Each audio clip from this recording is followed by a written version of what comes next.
What we see is a growing awareness that broadband is no longer the province of techno-speak and the internet geek, but rather that more and more people really understand that just about every great problem, every great challenge that this country faces, whether it's job creation or education or health care or energy independence or trying to save our environment, opening the doors of opportunity for all, the future of journalism, civic engagement, you name it.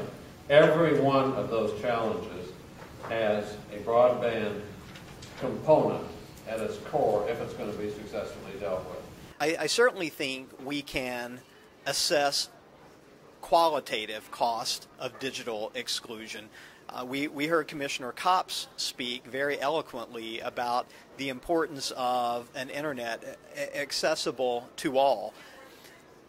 But it goes beyond just having the internet that's accessible to all. We have to have parents that take an active role in their children's lives. We have to have teachers that are teaching. We have to have care providers for senior citizens utilizing the technologies. So certainly there are qualitative costs by not promoting more ubiquitous broadband adoption, and we can talk about what those are in categories, but it's really hard to measure.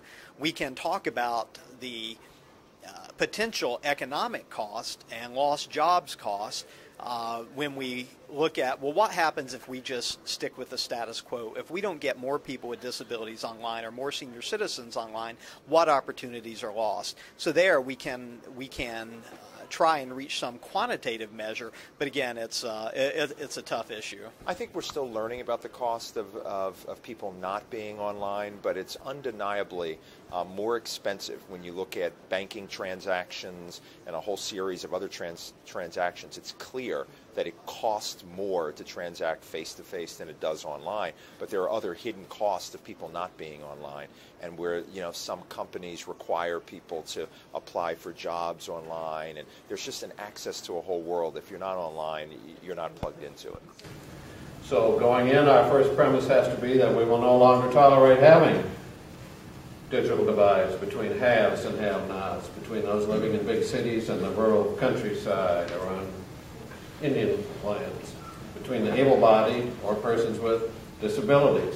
We have the historic opportunity now to close many of these divides, and shame on us if we don't succeed.